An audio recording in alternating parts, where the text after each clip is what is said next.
UP में योगी सरकार को 3 साल पूरे हुए। इस दौरान यूपी में योगी सरकार ने कई कीर्तिमान गढ़े। इन 3 वर्षों में सरकार ने काफी वाहवाही भी बटोरी। ये कहना गलत नहीं होगा कि उत्तर प्रदेश सरकार अपने सिपह सालारों के उत्कृष्ट कामों के बल पर यूपी का परसेप्शन बदलने, राज्य में विकास की गंगा बहाने में कामयाब रही है।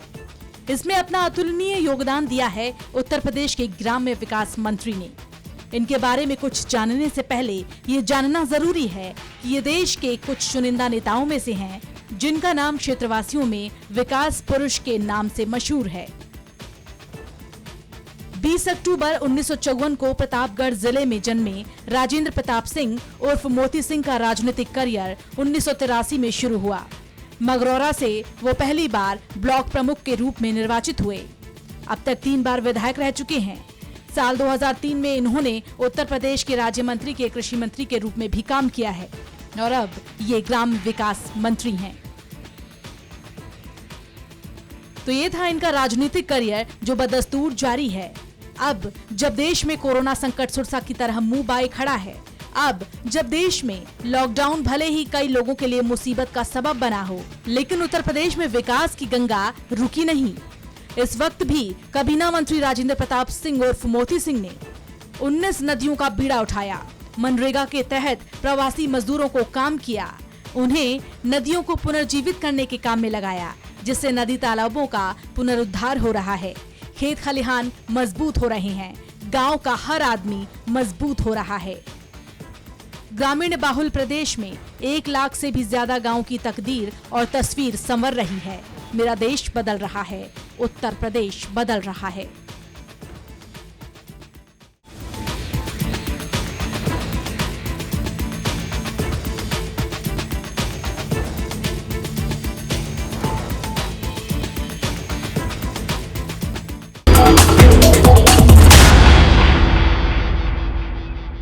नमस्कार, मैं हूं आलोक पांडे। हमारे साथ उत्तर प्रदेश सरकार के कैबिनेट मिनिस्टर राजेंद्र प्रताप सिंह उर्फ मोती सिंह जी हैं।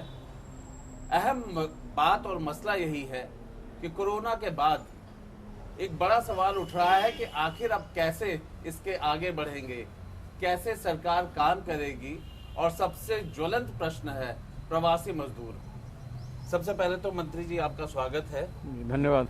और स्वागत के साथ ही अब सबसे पहले तो यही पूछा जाएगा कि लॉकडाउन का ये समय कैसा रहा, किस तरह से, जहां लॉकडाउन के पहले आप सब लोग बहुत ही व्यस्त रहते थे, कार्यालयों के साथ साथ प्रभारी जिले और संगठन के भी कई कार्य। लॉकडाउन का समय कैसा रहा आपका? लॉकडाउन के दौरान सोशल डिस्टेंसिंग की बात थी। सरकारी कार्यालयों को बंद भी रखा गया। कर्मचारी जो हमारे थे वो भी हमारी आवश्यकता थे, उन्हें भी ज़रूरत के अनुसार ही कार्यालय आने का उनसे अनुरोध किया गया। बाकी सबको घर पे रहकर, अपने आवास पे रहकर अपने काम को अंजाम देने के लिए सरकार ने निर्देश दिया, जो बहुत ही आवश्यक कदम था।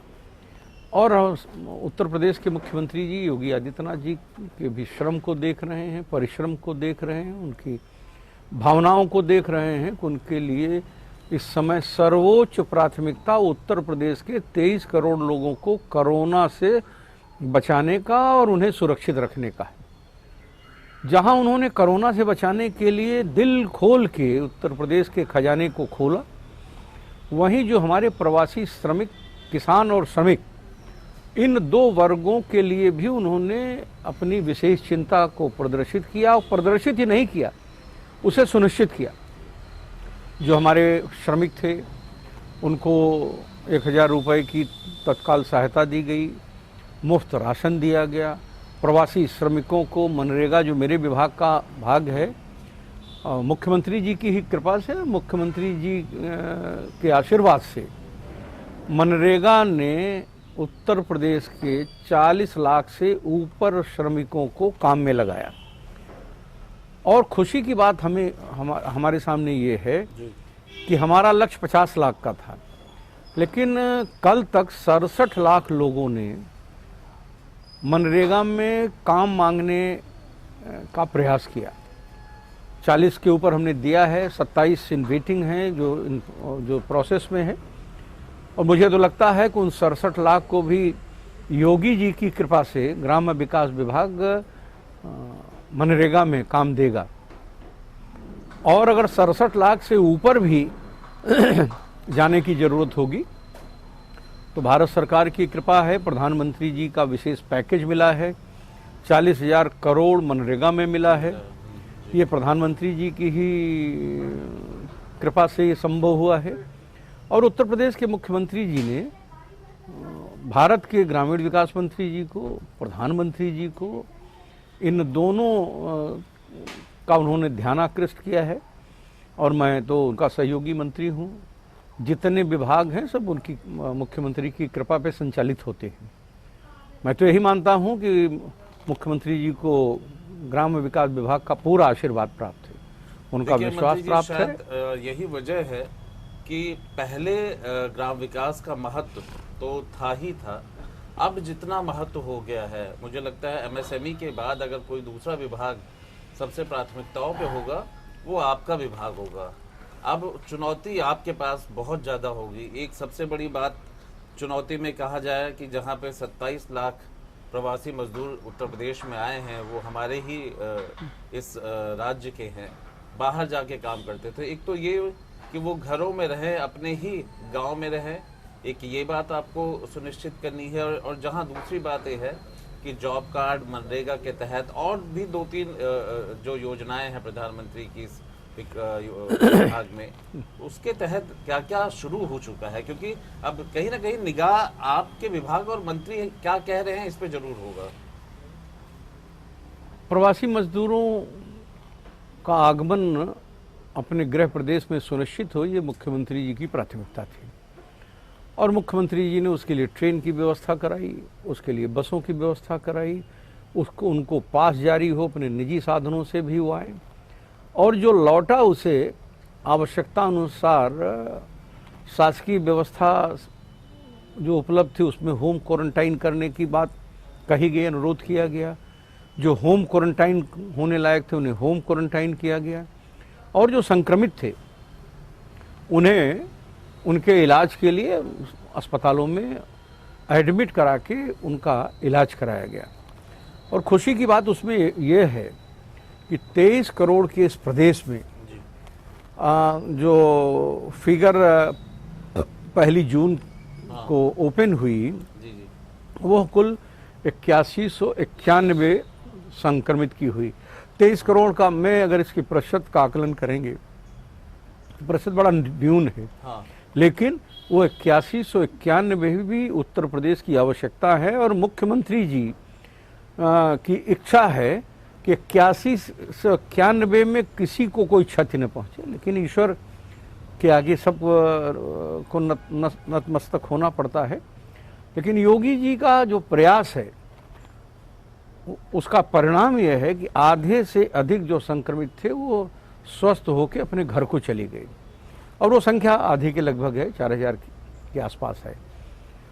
23 करोड़ में 4000 की संख्या भी महाराष्ट्र, गुजरात, अन्य प्रदेशों के सापेक्ष कम है। हमारी पॉपुलेशन ज़्यादा है, हमारा जोग्राफिकल एरिया ज़्यादा है। तो यह कहीं न कहीं योगी जी के इंतजाम का परिणाम है। और उत्तर प्रदेश सरकार के जो प्रयास हुए हैं इससे बचने के लिए, उसकी परिणति ये है कि हम आज जो हमारी लिमिट है सुरक्षा की, हम उस लक्ष्मण रेखा के पीछे खड़े हैं, उसको कहीं हमें लांघना नहीं पड़ा है।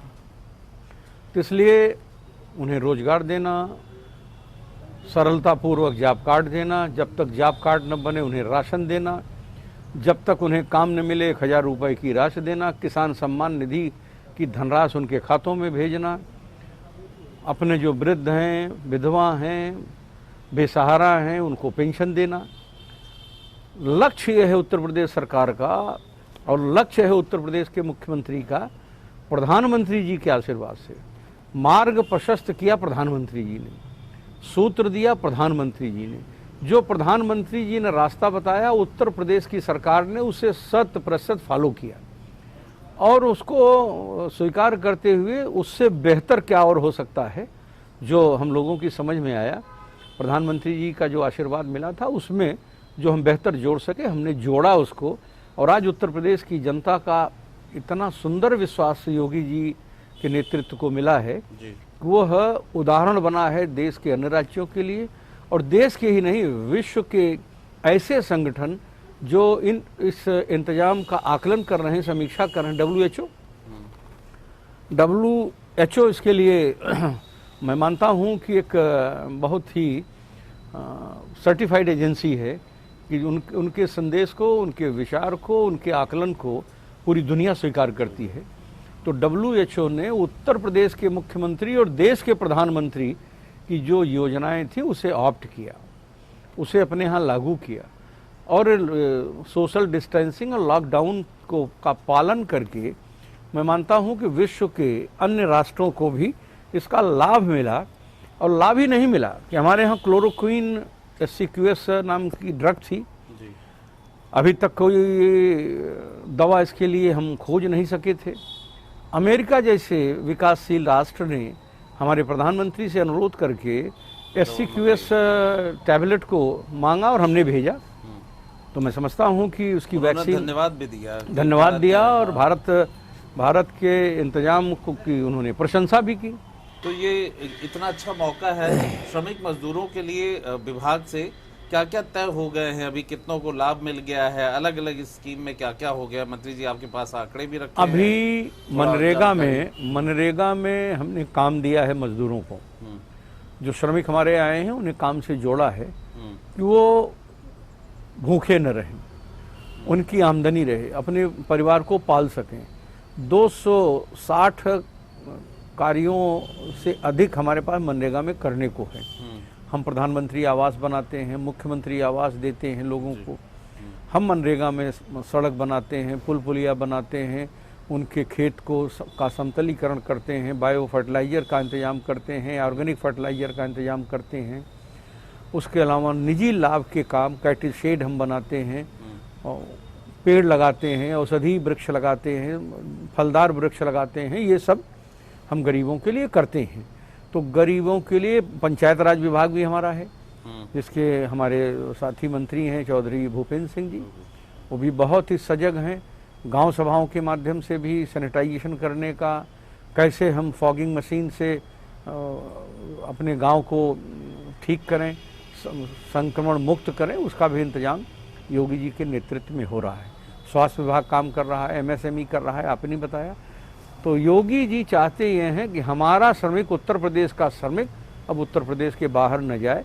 जिस रोजगार के लिए वो बाहर भटकता था उससे बेहतर अवसर हम उत्तर प्रदेश में दें, इसका उत्तर प्रदेश की सरकार पूरा प्रयास कर रही है, आगे करेगी।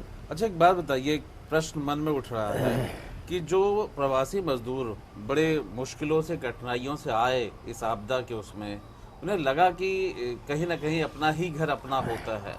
क्या अब ऐसी कुछ यहाँ सुविधाएं, बुनियादी चीजें हो जाएं कि वो वापस उनको न जाना पड़े, वापस अपने परिवार के बीच में रह करके आय का स्रोत बना करके खुशहाल रहें? MSME के बारे में आप ही ने अभी जब हम लोग चर्चा कर रहे थे तो आपने MSME के बारे में चर्चा की जी। हमने लघु उद्योग के इतने अवसर सृजित किए हैं और उन्हें जो 20 लाख करोड़ का आर्थिक पैकेज माननीय प्रधानमंत्री जी की कृपा से जी मिला है देश को इस त्रासदी में, उसके माध्यम से MSME उनकी सर्वोच्च प्राथमिकता पे था जी। उस MSME से ऐसे उद्यमी को जो रोज कमाते थे, रोज खाते थे, उनको हम फाइनेंस भी कर रहे हैं। और 59 मिनट में एक योजना बनाई है योगी जी ने, उद्योग मंत्री जी के सहयोग से, लघु उद्योग मंत्री जी के मार्गदर्शन में 59 मिनट में उस लाभार्थी को बैंक की आर्थिक सहायता मुहैया करा दी जाएगी। यह भी उत्तर प्रदेश के इस इतिहास में एक ऐतिहासिक निर्णय हुआ है कि उनको मिलेगा। और आज अखबारों में भी है कि जितने भी इस तरह से रेडी पटरी और छोटे दुकानदार हैं, वो जो उनको आर्थिक सहायता दी जाएगी, वो काम करें तो उससे अर्थव्यवस्था ठीक होगी। और उस अर्थव्यवस्था में हमने स्वदेशी को भी प्रधानमंत्री जी की कल्पना में शामिल देखा कि है। जो आत्मनिर्भर वाली बात हाँ। उन्होंने कही है कि इसी चीज को कि देश की चीजों को मजबूत किया मजबूत जाए, करें। गांव की चीजों को मजबूत किया जाए, कम से कम आपदा के वक्त आप ये जी तस्वीर देखिए, स्वदेशी का महत्व देखिए कि हिंदुस्तान की में इम्यूनिटी की बात रखी गई, पूरे विश्व के सामने इम्यूनिटी की बात जी। थी।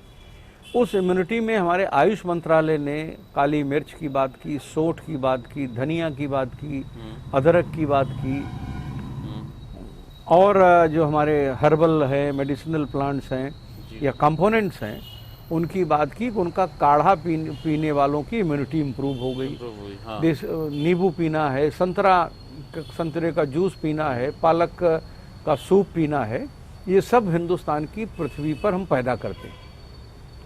तो लगा कि इस कोरोना के संकट में प्रधानमंत्री जी ने जो आकलन कराया, उस आकलन में ये लगा कि जो हमारी स्वदेशी वस्तुएं हैं, जो हमारे देश के भीतर हम पैदा करते हैं, उन उत्पादों के दम पर हम अपनी अर्थव्यवस्था को अपने पैरों के सहारे खड़ा कर सकते हैं, उसके उपयोग से खड़ा कर सकते हैं। उसकी उपयोगिता भी प्रमाणित हो गई। इस कोरोना में उसकी उपयोगिता से हमने उस खतरे को से निपटने में कामयाबी हासिल की। तो इसलिए आत्मनिर्भरता की बात उन्होंने कही। अपने देश के स्वाभिमान के प्रति उन्होंने हमें सचेत भी किया, और ये बताया उन्होंने कि आपके पास वो सब वस्तुएं हैं जो किसी भी समाज को स्वस्थ रखने में सक्षम हो सकता है। अर्थव्यवस्था को हम इससे बेहतर कर सकते हैं स्वदेशी को अपनाकर। तो इसलिए स्वदेशी की ओर हम हिंदुस्तान आगे बढ़ा है प्रधानमंत्री जी के नेतृत्व में। उसमें उत्तर प्रदेश अग्रणी भूमिका अदा करेगा, और जिसका श्रेय उत्तर प्रदेश के अगुआ हमारे मुख्यमंत्री योगी आदित्यनाथ जी को जाएगा। मंत्री जी, विभाग से जुड़ा सवाल है कि अब हर दिन हम विभाग के कामों को देखेंगे, लोगों को रोजगार मिलता हुआ देखेंगे। जैसे एक इसी बीच शुरू हो गया था वन राशन कार्ड और वन नेशन, कि राशन कार्ड आपका कहीं पे भी हो, आप कहीं पे भी जाके राशन ले सकते हैं, देश भर में ले सकते हैं। तो जो जॉब कार्ड वगैरह है, कुछ इन सब चीज़ों में भी क्या ये प्रयोग किए जा सकते हैं कि मान लीजिए आप जिले से उधर जा रहे हों या राज्य से इधर जा रहे हों, कि अगर आपके पास जॉब कार्ड है तो आप कहीं पे भी मतलब उसका फ़ायदा ले सकते हैं, इस योजना का फ़ायदा ले सकते हैं। तो वन नेशन वन कार्ड की योजना हमने लागू की है। आधार कार्ड है वो पूरे हिंदुस्तान में नहीं, पूरे विश्व में उसकी रिकॉग्निशन है। जो भी हम अब जॉब कार्ड दे रहे हैं या राशन कार्ड दे रहे हैं, उसको आधार से हम लिंक कर रहे हैं। अगर वो आधार से लिंक है तो अपने आप वन नेशन वन कार्ड के फार्मूले को वो पुष्ट करता है। और जिस तरह से हमने लिंक किया है, चाहे वो बैंक अकाउंट हो, चाहे वो खाद्यान्न का कार्ड हो, तो राशन कार्ड को भी हमने वन नेशन वन कार्ड से जोड़ा है।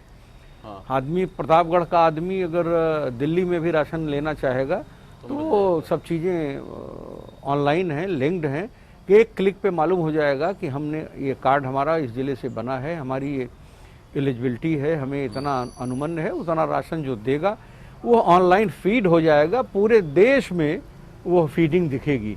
जैसे उस आदमी के राशन कार्ड के नंबर को हम फीड करेंगे, अपने आप डिस्प्ले बोर्ड पर उसकी डिटेल्स आ जाएंगी। तो इसलिए आपने जो ये शंका व्यक्त की, इस दिशा में हिंदुस्तान ने कार्रवाई कर ली है। उसे पूरा करने की दिशा में बहुत ही तेजी से देश भी आगे बढ़ रहा है, उत्तर प्रदेश भी आगे बढ़ रहा है।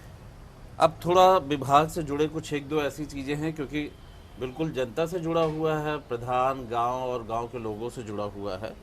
तो एक विवाद मेरे ख्याल से महाराजगंज के वक्त कुछ शिकायत आई थी, और ऐसे ही कुछ ना कुछ जॉब कार्ड को लेके, कभी प्रधान को लेकर के, कभी अधिकारियों को लेकर के। तो zero tolerance corruption, zero tolerance जो बात करते हैं कि कहीं कोई बेईमानी ना हो, कोई कमीशन की बातें ना हो। आज हमने दैनिक जागरण समाचार पत्र में एक मनरेगा की शिकायत पढ़ी है। श्याम प्रकाश जी वहाँ के एमएलए हैं, भारतीय जनता पार्टी के एमएलए हैं जी। उन्हें कोई शिकायत मिली थी जिस पर उन्होंने एक बयान दिया है।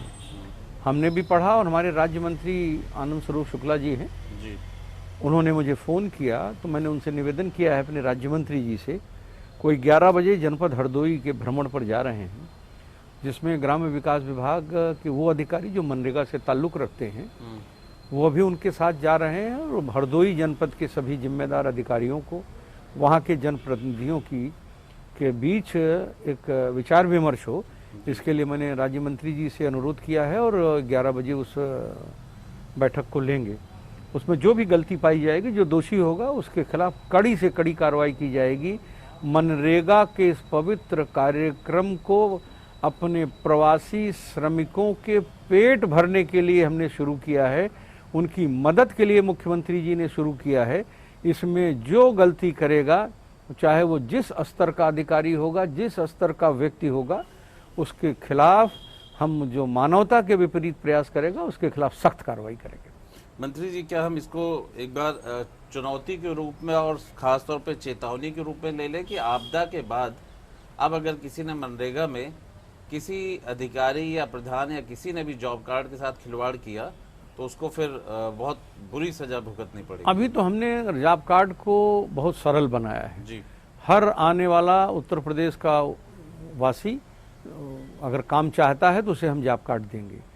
जॉब कार्ड के साथ अगर पहले भी हमने शिकायत मिलने पर उसके साथ गलती करने वालों को सजा दी है, लेकिन जो अनुभव हुआ है इस महामारी में उसमें जॉब कार्ड हमारे लिए अमृत हुआ है।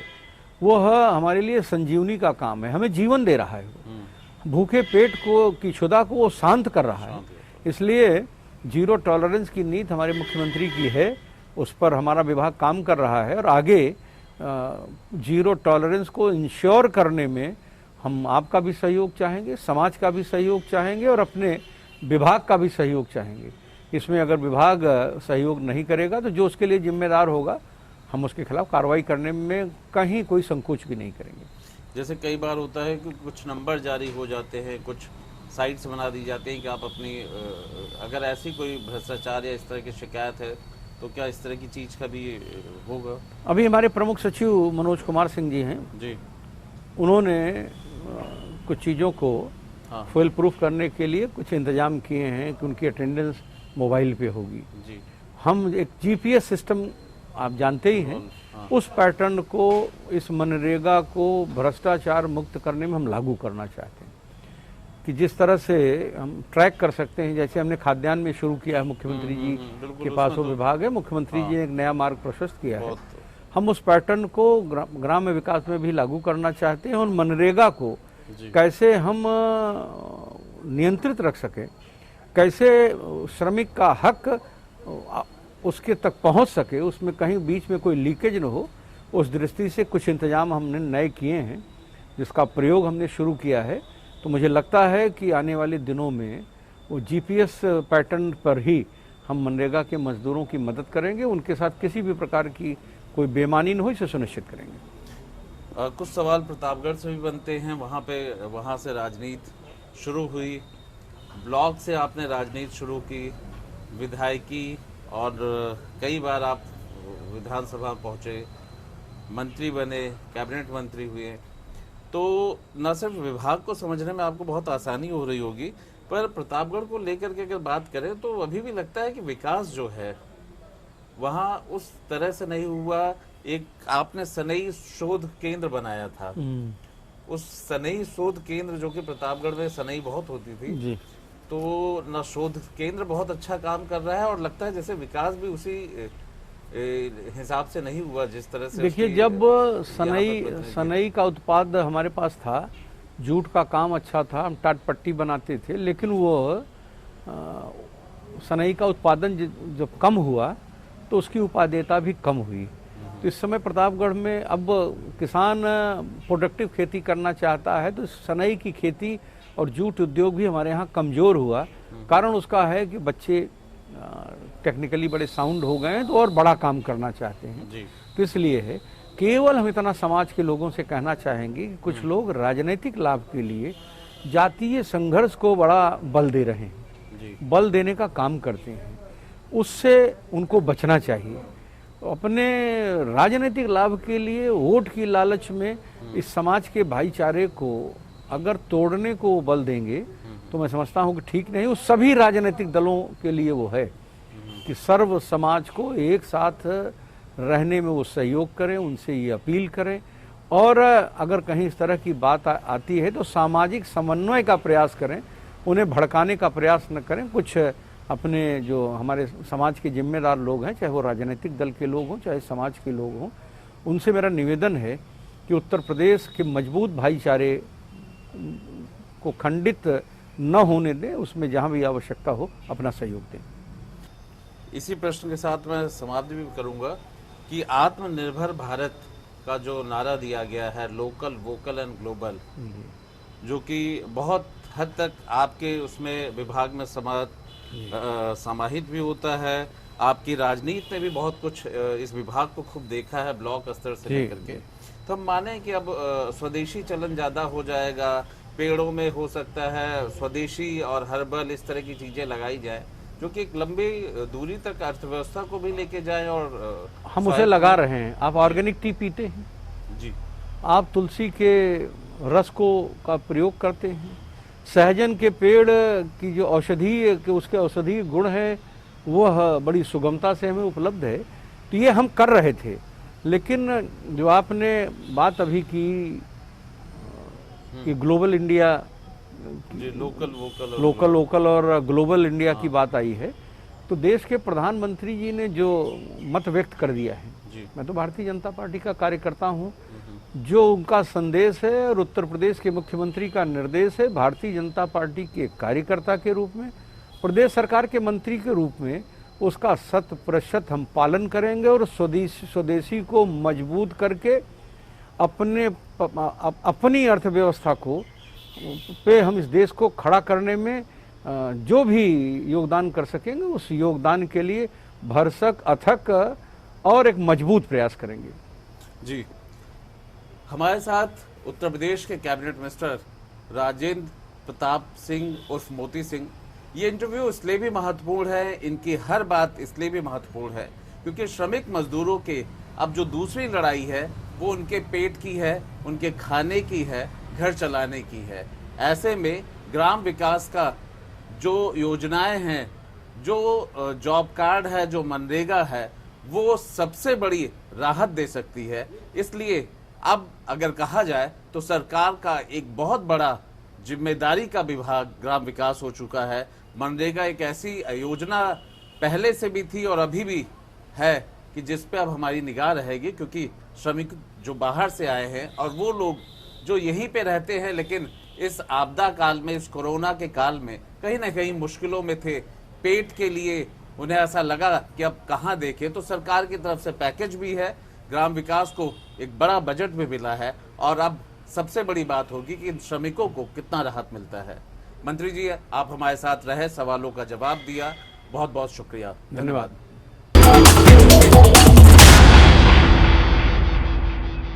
खबरों में बने रहने के लिए RNI की फेसबुक, ट्विटर, इंस्टा और यूट्यूब को सब्सक्राइब करें।